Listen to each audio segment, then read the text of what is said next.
So this is my Cub Cadet lawnmower that I've had for about a year now, and one of the things I've learned living in the country is making an effort to take care or better care of my lawn equipment. So this is the ZTS2 54-inch deck, and we are in December, and today is a nice day. We just had a little bit of snow, as you can see. So I am actually going to put in a fuel line shutoff because I want to be able to burn the gas that's in my carburetor, so I don't have ethanol gas sitting in my carburetor over the wintertime where it gunks up and causes me more problems. So basically, just to give you the Reader's Digest version, I located the gas line. One of the telltale signs is look for where you see the gas filter. Plus, I also ran my hand along it to make sure it went into the gas tank. You don't want to cut the wrong line. So what I did was I took some heavy-duty wire cutters, sharp enough to cut through the gas line. This little valve here comes with these two little clamps to give you a little more security once you put the hose on. This is super simple to do, so I'm just going to allow you guys to watch as I do it here. So what I'm going to do now is I'm going to take, so one other thing, I don't know if you've noticed it here. So before I cut the line, I made sure I know that most of the gas is coming from over this way. So I wanted to use a pair of channel locks just to kind of grip down on the hose to keep a lot of the gas flow. I had a little bit come out.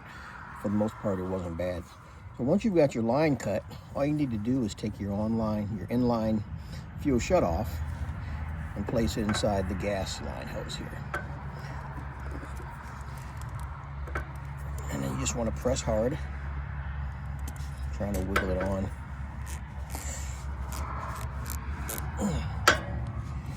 All right, so the one thing I want to do is I want to keep it where it's upright so I can always get to it and see it. So now that I have this on, I'm going to shut the valve off so there's no gas flowing. And now I can actually take my hose clamp off. Didn't do any damage to my gas line. You also want to be careful that you don't do anything to damage your gas line once you clamp that hose to prevent the gas from flowing. So now I'm going to take this metal clamp here and I'm going to slide it down over where the plastic insert went in and the hose, just to give it a little bit more of a grip, as you can see there.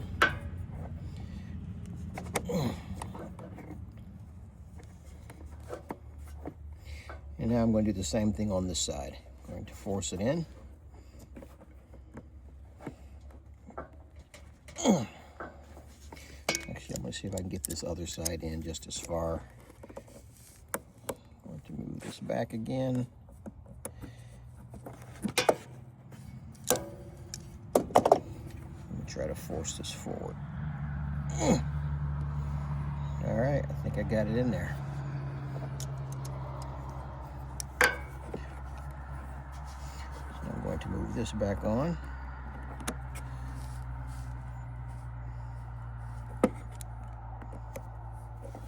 I'm going to do the same on this side.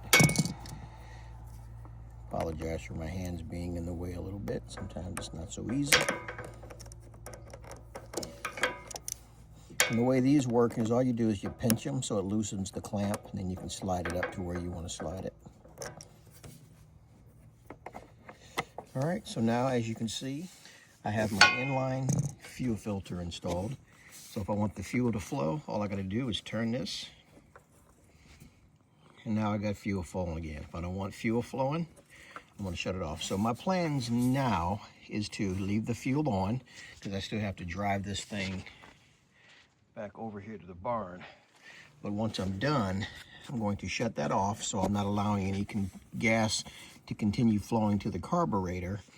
And then I'm going to burn out the excess gases in the carburetor so I don't have a bunch of crap sitting in my carburetor on the inside of this engine here. So again, hopefully this was helpful, but seriously, super simple, super easy to do. All you need is this particular shutoff valve. I will make sure I link it down below.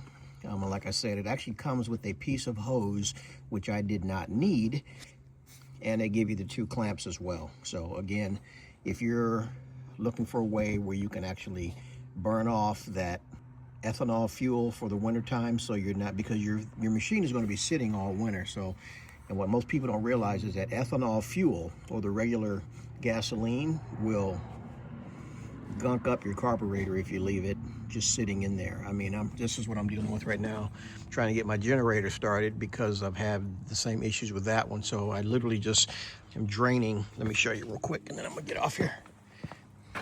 So what I'm doing here is I'm draining the gasoline out of my generator because, like, again, like a dummy, I did not realize the importance of using non-ethanol gas versus ethanol gas. So I found a place around here that sells non-ethanol gas, which is in that container. So once I get this done, I've already serviced it, cleaned the carburetor out, and put some fresh, good gas in here, and hopefully we can get this thing running. So in a nutshell, I'm just basically winterizing all my equipment, and I probably should do the same thing with my weed whacker and my blower as well. So anyway, I'm gonna jump off here. Make sure you like the video. Make sure you subscribe to the channel if you haven't already done so. And as always, I love you guys, and I will check you on the next one. Later.